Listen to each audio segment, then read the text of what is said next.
Hello दोस्तों, welcome to crime tracker channel. दोस्तों, आज हम बात करने वाले हैं भारत की सबसे मशहूर अभिनेत्री की मौत से जुड़े कुछ रहस्य के बारे में, जिसकी मौत का कनेक्शन दाऊद इब्राहिम से लेकर बॉलीवुड के कुछ दिग्गजों के नाम से जोड़ा गया। जिसकी मौत एक हत्या थी या हादसा, इन दोनों सवालों के बीच रहकर फंस गई। जी हाँ, मैं बात कर रहा हूँ बॉलीवुड की मशहूर अभिनेत्री दिव्या भारती की। दोस्तों, आज मैं दिव्या भारती के मौत से जुड़े कुछ रहस्य आपको बताने जा रहा हूँ। दिव्या भारती का जन्म 25 फरवरी 1974 को मुंबई में हुआ था। उनके पिता का नाम ओम प्रकाश भारती था और उनकी माता का नाम मीता भारती था। दिव्या भारती का एक छोटा भाई भी था जिसका नाम कुणाल भारती था। दिव्या भारती जब छोटी थी तब भी वो बहुत प्यारी लगती थी। उनकी मुस्कान देख उनका पूरा परिवार खुश हो जाया करता था। दिव्या को पढ़ाई लिखाई से बहुत डर लगता था, क्योंकि वो मानती थी पढ़ाई लिखाई उतना ही करो जितना जरूरी है। जिंदगी जीने के लिए समय भी चाहिए। दिव्या ने बहुत पहले ही मन बना लिया था कि वो एक्ट्रेस बनेंगी। जब वो 16 साल की हुई तो उन्होंने मॉडलिंग शुरू कर दी और साथ में एक्टिंग भी सीखने लगी। एक बार दिव्या एक लाइब्रेरी में गई थी। उस लाइब्रेरी में एक्टर गोविंदा के भाई भी आए। उनकी नजर दिव्या भारती पर पड़ी। उन्होंने गोविंदा को ये बात बताई। गोविंदा ने दिव्या भारती से मुलाकात की और अपने आने वाली फिल्मों में आने के लिए आग्रह किया, लेकिन दिव्या भारती से उनकी बात नहीं बन पाई। उसके कुछ महीने बाद दिव्या भारती के पास 2 और प्रोड्यूसर आने लगे, लेकिन किसी कारणवश फिर बात नहीं बन पाई। उसके बाद दिव्या ने अपनी पहली फिल्म की शुरुआत तेलुगु फिल्म से की। उस समय के तेलुगु सुपरस्टार वेंकटेश के साथ दिव्या की पहली तेलुगु फिल्म बुबली राजा थी। हालांकि ये फिल्म कुछ खास कमाल न कर पाई, लेकिन इस फिल्म में दिव्या की खूबसूरती की चर्चा पूरे भारत में होने लगी, जिससे बॉलीवुड के बड़े बड़े प्रोड्यूसर उनके पीछे पीछे घूमने लगे। उसके बाद दिव्या ने 1992 में अपनी पहली हिंदी फिल्म विश्व आत्मा में काम किया। इस फिल्म के गाने 7 समुंदर पार में तेरे पीछे पीछे आ गई इतना मशहूर हुआ कि आज भी लोग सुनते और देखते हैं। उसके बाद दिव्या ने 16 और शबनम फिल्म में काम किया, जिसने सफलता के झंडे गाड़ दिए। फिल्म मेकर दिव्या के आगे पीछे घूमने लगे। उस जमाने की बड़ी बड़ी हीरोइनों के हाथ से मूवी निकलने लगी, क्योंकि सब फिल्म मेकर चाहते थे उनकी फिल्म दिव्या भारती करें, जिसके चलते दिव्या भारती के दुश्मन भी बहुत पैदा हो गए। गोविंदा ने दिव्या भारती की मुलाकात डायरेक्टर प्रोड्यूसर साजिद नाडीवाला से करवाई। धीरे धीरे साजिद और दिव्या भारती के बीच दोस्ती हो गई। ये दोस्ती प्यार में भी बदल गई। साजिद नाडीवाला ने दिव्या से शादी करने के लिए कहा। दिव्या ने हाँ तो कह दी, लेकिन कैरियर बनाने के लिए शादी रोकनी जरूरी।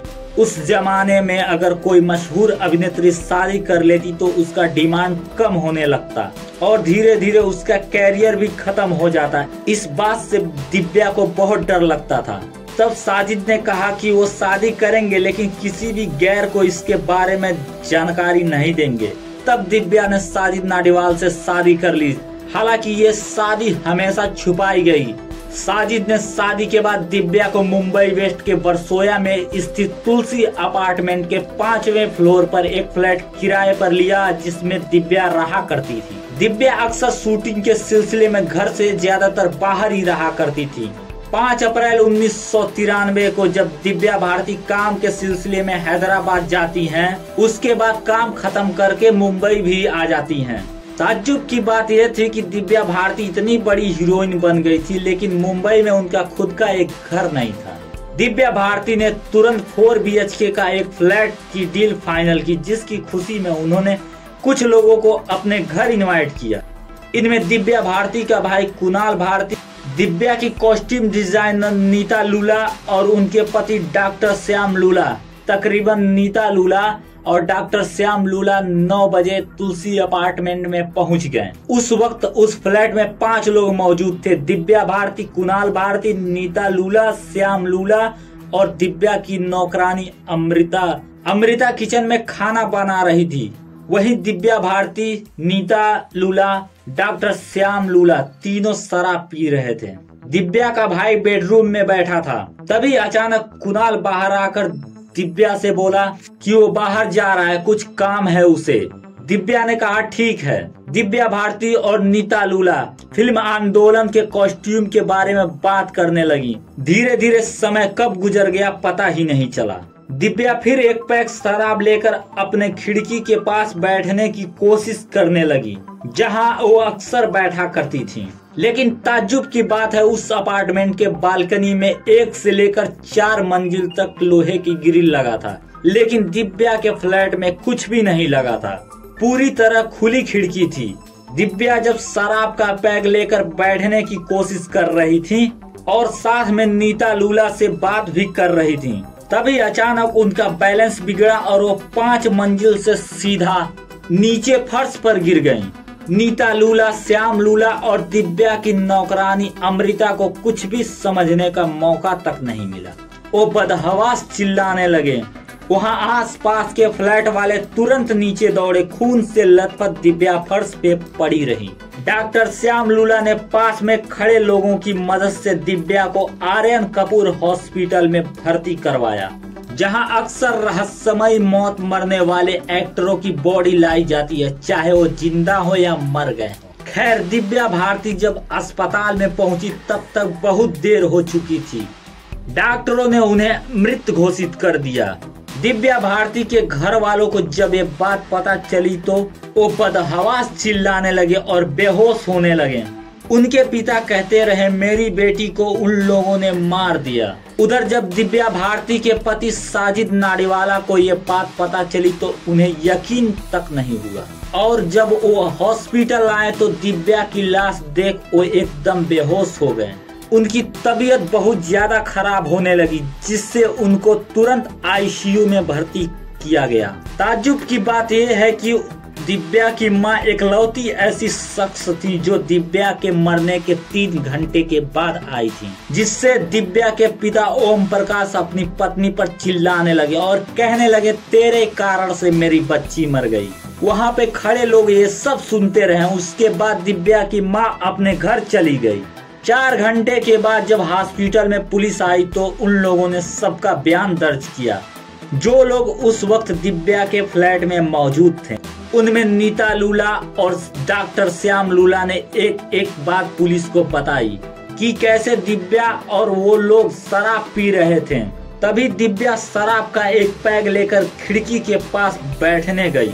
तभी अचानक संतुलन बिगड़ा और वो सीधा 5वें फ्लोर से नीचे गिर गई। सेम यही बात नीता लूला ने भी दोहराई। लेकिन ताज्जुब की बात है, पुलिस ने अमृता का बयान नहीं लिया। उसके बाद पोस्टमार्टम किया गया। पोस्टमार्टम में डॉक्टरों ने ऊपर से गिर के मरने की वजह बताई। दिव्या की जांघ की हड्डी भी टूट गई थी और सिर में बहुत ज्यादा चोट लगने से बहुत सा खून बह गया, जिससे दिव्या की दर्दनाक मौत हो गई।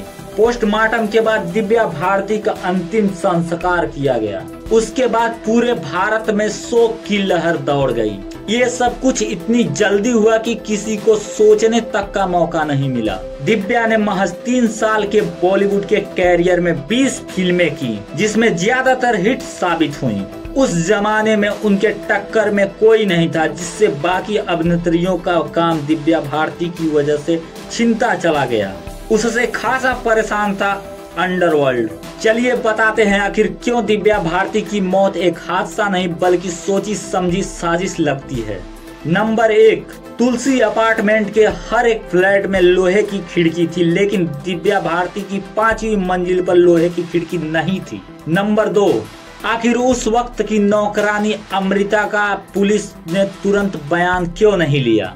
नंबर 3, दिव्या के पिता आखिर क्यों बोल रहे थे कि हमारी बेटी को उन लोगों ने मार दिया।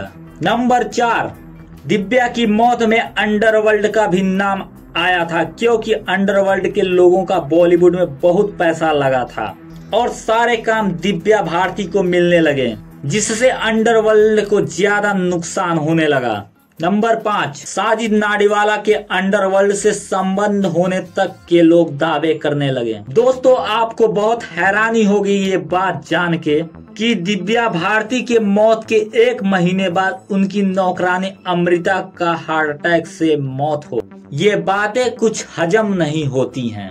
तकरीबन दिव्या भारती की मौत की जांच लगभग 4 साल चली। साजिद नाडीवाला से कई बार पूछताछ की गई लेकिन कुछ सबूत नहीं मिला, जिसके कारण मुंबई पुलिस ने इसे हादसा करार दिया।